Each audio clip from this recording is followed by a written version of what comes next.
Well, greetings, reclaimed Christians. Welcome to Tuesday night prayer. I'm excited to be here. I look forward to these moments.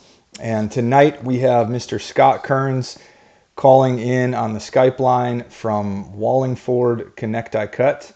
And so let me jump over and let's say hi to Scott. How you doing, Mr. Scott? Hey, Mr. Scott. Not too bad, man. How you doing tonight? How's everybody out there doing? Hanging in there? I don't know. Honestly, Jill takes care of all the children. I don't usually see them.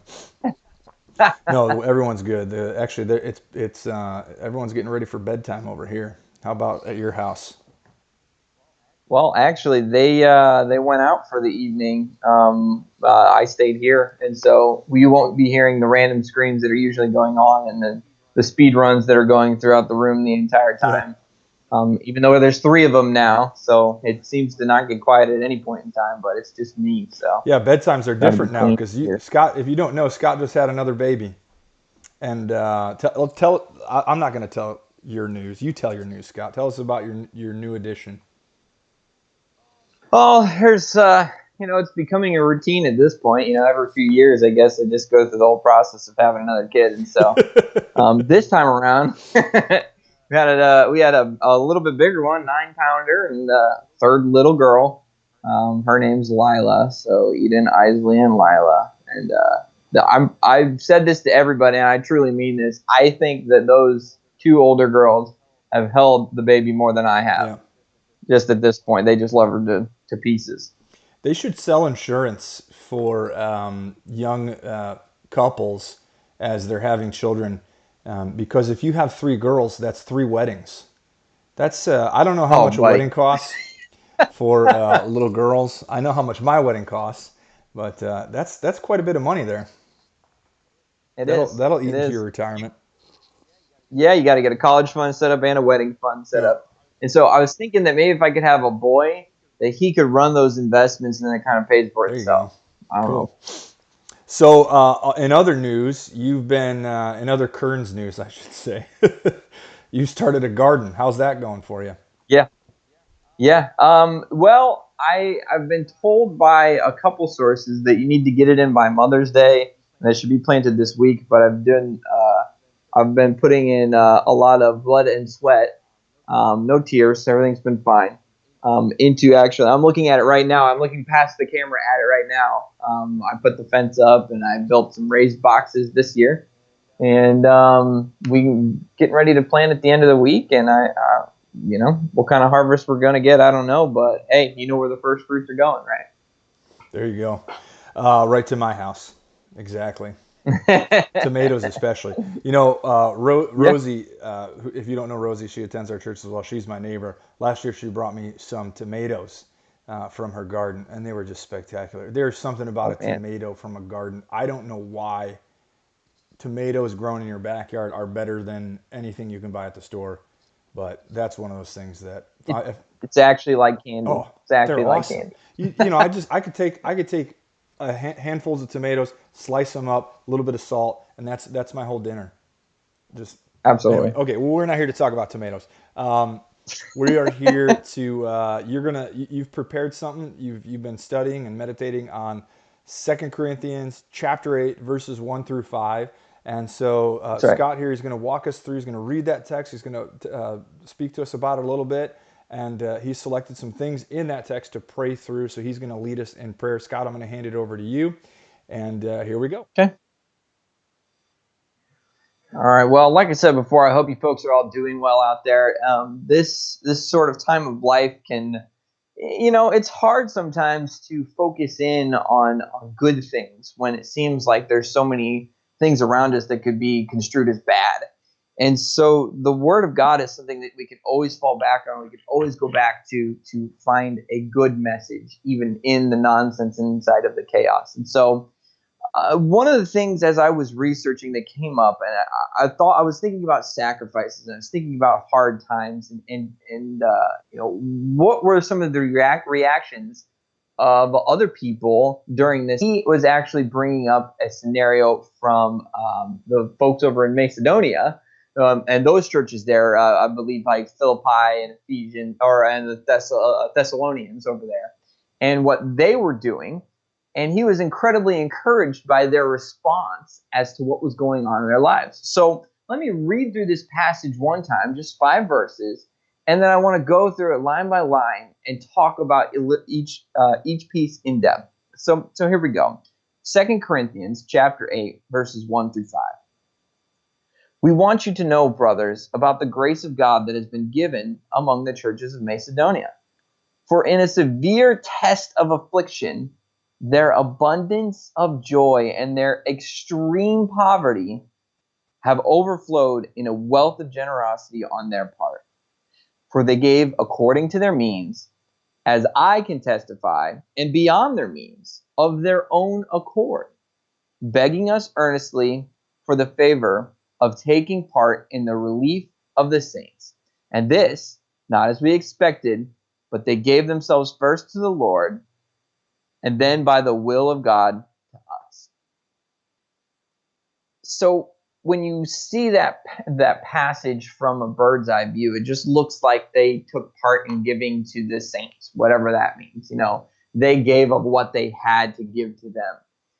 But if you go to the very beginning of the passage, you'll notice that they're in the midst of a severe trial or a great problem, or in this one it says a severe test of affliction. A couple of different ways to say that they were struggling.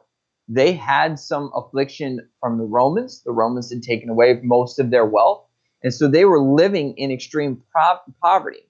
So if we go back to verse 1, it says, "And now, brothers and sisters, we want you to know about the grace of God that is given the Macedonian churches."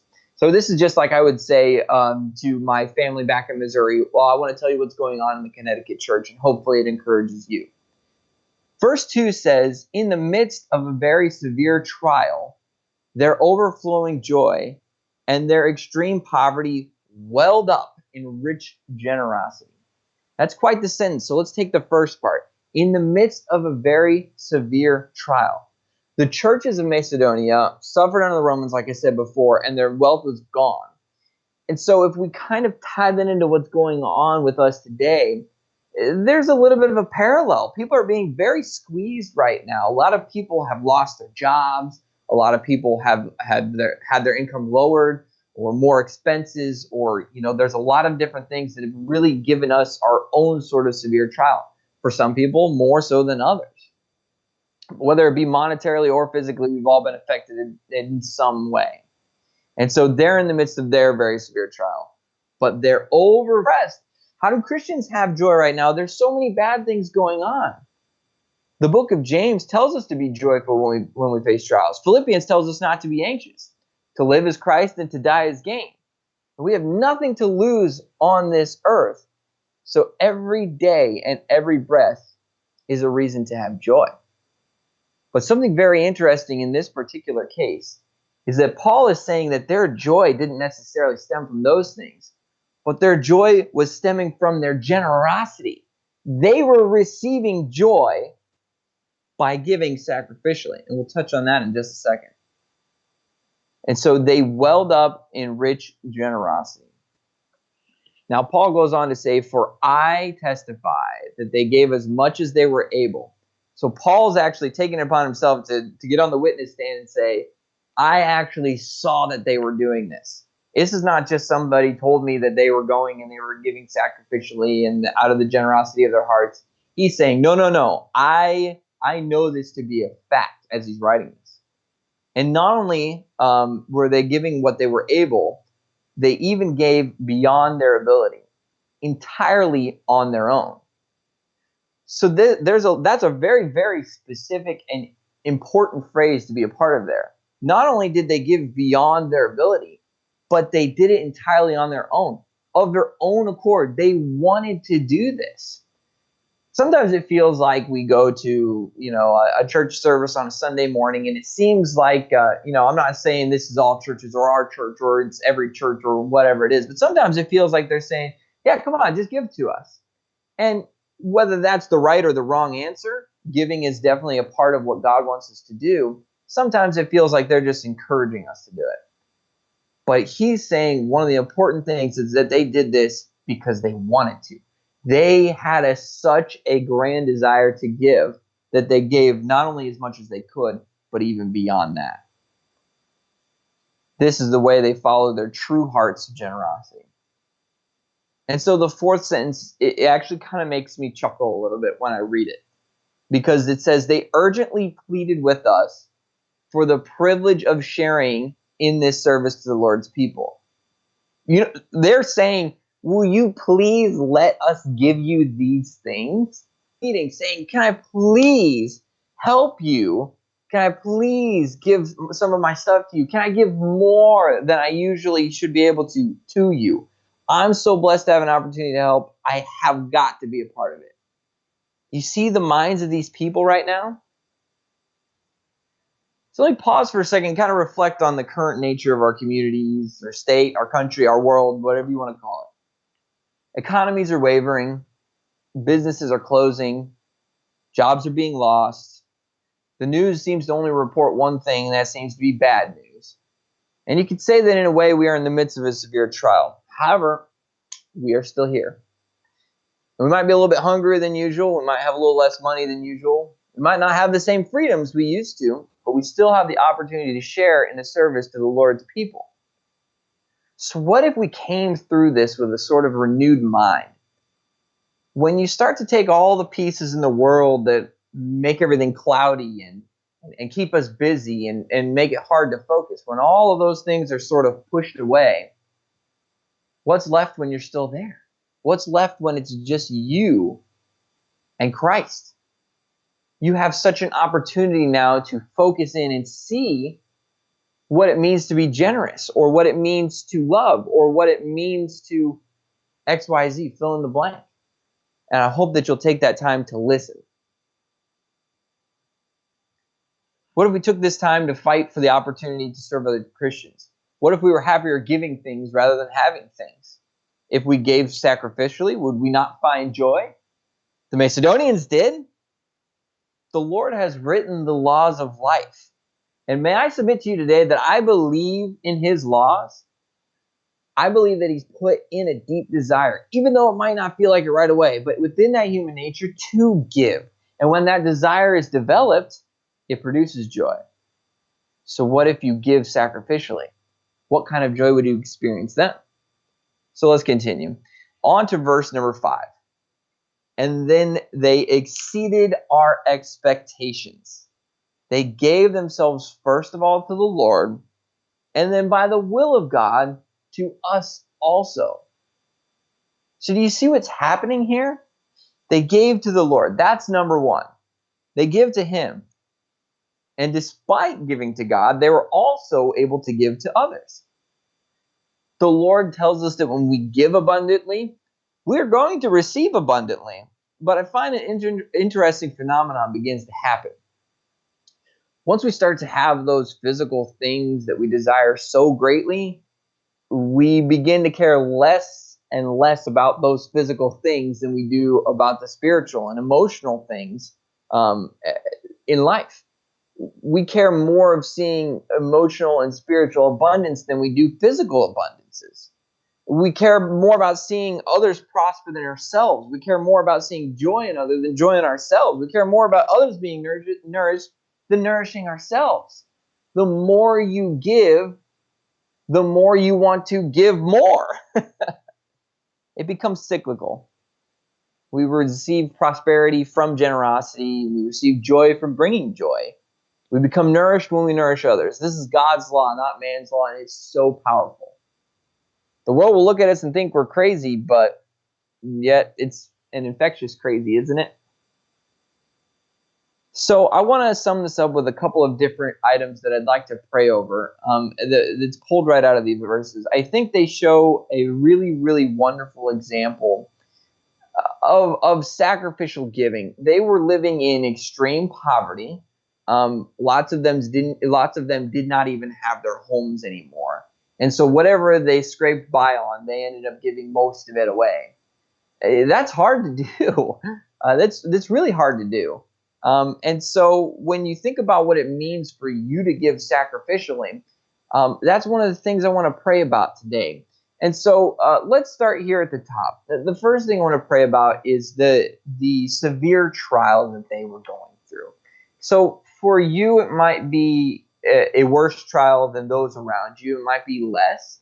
But the first thing I want you to pray about here in just a moment is the financial issues you might have, maybe the fear of sickness that you might have, the fear of change.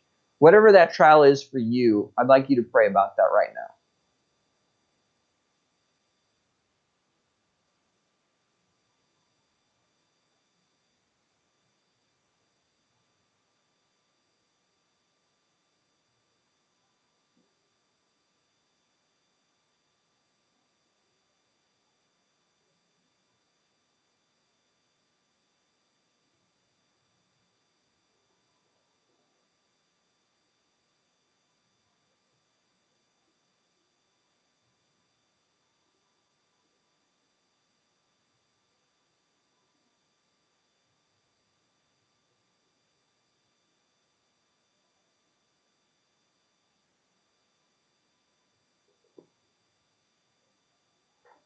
Now, the second thing I'd like you to pray about is that in that trial, I'd ask you to let God open your heart. I pray that you let Him soften that grip inside of you.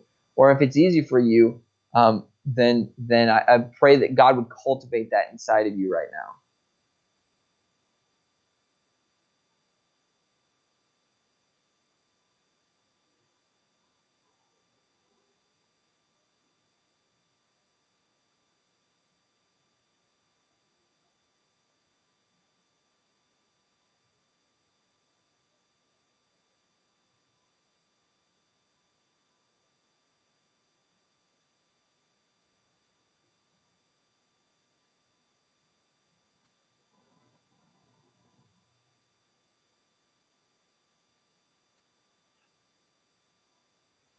Fear, we call them that fear of giving sacrificially, but here's the tough one: present you an opportunity to do so. That is a hard prayer, and if you mean that prayer, He's going to give you that opportunity. So you got to be careful with that one, but I would encourage you to do it.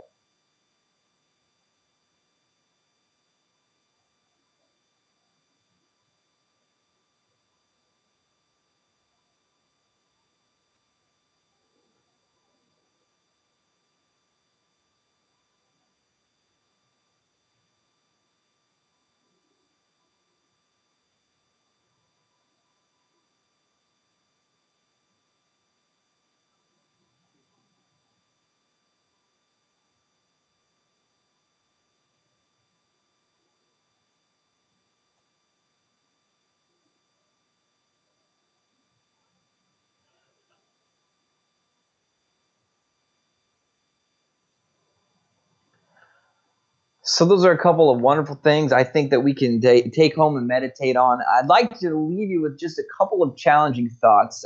These are some notes that I wrote as I was going through this and looking over this, and these are things that actually jumped out to me and convicted me really hard while I was looking over this. And so, it's taboo to talk about money, and especially for right now when some people don't even have a job, some people do, others are making more than with their unemployment than they were making when they were at their job. Some are making less. But listen, none of that actually matters. It truly does not matter. What matters is our hearts and how we approach the time that we're living in right now. A lot of people are receiving stimulus checks, and I know that some people were only able to get by because of those checks. But I've also known others that had a job this entire time and received them as well. So think about the story for a moment. What would they have done with that money if they had received it? What did you do with that money when you received it? Did you give some of it back to God? Did you give some of it away? What about people who needed that check to get by? Should they give it to God? Should they give some of it away? What would it look like if Christians around the world were pleading with one another to help each other in this time? What kind of joy would we see springing up all over the world if people thought not of themselves but only of others? Think about that when you're looking over your finances this week. I know I have been. So with that, I wanted to just say that the Macedonians gave us a wonderful example of what it means to give sacrificially, and I hope that you get the opportunity to share in the same joy that they did. Well, Scott, thanks for leading us in that. I was so into your teaching that I forgot that I was supposed to click back over. So I hope you weren't just trying to fill the time there. No, no. You're like, man, does he know I'm done here? Is he going to click over? no, Um, no, that was really it's good. Just had a couple more things. That's good. honestly that was good, man. I don't know, that's convicting. Something to chew on. I don't want to preach right now because yeah, we're out of time. So I will just reserve my comments. But well done. Thank you for sharing, and thank you for being a part of this with us tonight. There was one other thing I wanted to ask you, but I didn't tell you I was going to ask you this. So this is off the cuff. But can you tell Okay. us, because uh, if you don't know, at our church, Pastor Jim oversees our discipleship program. That is the ministry that he is over. But he has delegated Scott Kearns as one of the people who helps tremendously with our discipleship program. And I think Allie Wagner, right? You two tag team it, and you primarily Yep. work with the Yep. men, and Allie works with the women. So Scott, hmm because you are heavily involved with our discipleship program, can you just give an encouragement to the guys out there who haven't gone through it yet, or Yeah. yeah, that's exactly it. Who haven't gone through it yet? Maybe Mhm. they're new Christians, or maybe they've been Christians for a while and they've just kind of stagnated. Can you? I know I'm kind of putting you on the spot here, but you've just done so well Sure. that I figured he'll be good to go. No, absolutely. I don't mind tackling that at all. As a matter of fact, I'd love to have a platform to just seriously encourage. If you haven't gone through the discipleship program, whether it be discipling or being or getting discipled, either one, you will learn so much by discipling somebody else. I can pretty much guarantee you that when you teach, you tend to learn more. When you're getting discipled, if one of the reservations you might have is, oh, it's just kind of awkward to talk to somebody about it. Hey, it is for a week or two. That's fine. You got to get through that part. But the other thing is, I know some guys are worried that they might get matched up with somebody where, if you've been a Christian for a long time, it would be a little weird to get somebody who's not been a Christian for as long.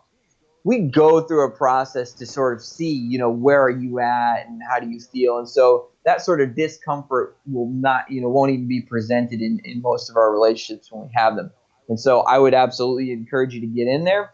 If you're somebody that thinks that actually, what, I could be a discipler, talk to us about it. We could always use more disciplers. We would love to have you guys part of that. Good. So whether you want discipleship or you think you're ready to take on someone as a disciple. You Now, bet. I will say this, I'll add on. I don't think anybody, or very rarely does someone go, you know what, I'm ready. I am ready to teach. I am ready to take someone under my wing. It's true. Because the It's nature of true. Christianity is, one, we need to be selfless, and two, we need to be humble. It isn't a lack of humility, which allows you to recognize your stage, your maturity in Christianity. In fact, I think a humble spirit does see their own giftedness and does see their own maturity and wants to use that to encourage others. So don't think like, oh, you're not humble if you go, yeah, I'm ready to be a discipler. But most people never feel ready. And so if you have even an inkling, what Scott said is exactly true, that you learn more by teaching than you do by sitting and listening to someone else teach. I've said it before, and I'll say it probably 1,000, tens of thousands more times before I leave this earth. I learned more in my first 6 months of preaching the Bible than I did in 4 years of Bible college because I was there to teach others. It's incredible. So it's a great opportunity, whether you want to go through the discipleship program as a disciple, or you want to be a discipler, get plugged in with that. And you can just simply email church@reclaimcc.com. Let us know. We'll get that and we'll pass that along to people who need it. Well, Scott, thanks a million, man. That was a great message. Of I course. appreciate you being with us tonight. Couple more announcements before we head out. Well, really, there's not a couple more. You may have heard that the state of Connecticut is beginning the process on May 20th of opening up. And so you may be wondering, well, what does that look like for our church? Well, We're wondering that too, to be quite honest, and we're in the process of discussing that. I bet you thought I was going to give you an answer. We don't have any answers yet because we have 15 days from now till May 20th, and we have no idea what the governor is going to say with regard to churches and larger groups, larger assemblies. And so we are prayerfully considering what that's going to look like for our church. And I would ask that you join us in that prayer. And that, you know what, if you've never fasted in your life, this is a great opportunity. Maybe every Tuesday up until this prayer time, from breakfast until we meet right here on YouTube to pray, maybe you would fast. Maybe you would take that time to abstain from eating. And during every mealtime that day, breakfast, lunch, and dinner, you would take a moment to pray that we would come back, that first God would guide us with wisdom with regard to how to open back up, and that when we come back with a fierce passion to help people find and follow Jesus. Would you join us in prayer throughout these next couple weeks as we figure out and we navigate this change that the world has we've never really gone through in our modern times. Also, keep the selfies coming. I really enjoyed personally going through them as you email them to church@reclaimcc.com. That's been a lot of fun. Get on Right Now Media. If you haven't logged into Right Now Media yet, I don't know what you're doing. Get on there today, tonight. Go to our website, reclaimcc.com. Click the Grow Here tab. Scroll down to Right Now Media. Create your free login. The church pays for it on your behalf. Enjoy tons of biblical content there and use this time to expand. That's all I got to say. As always, and I hope you know that I mean this sincerely. I miss you guys, and I cannot wait to be back in our church with you. Have a great rest of your Tuesday. Bye-bye.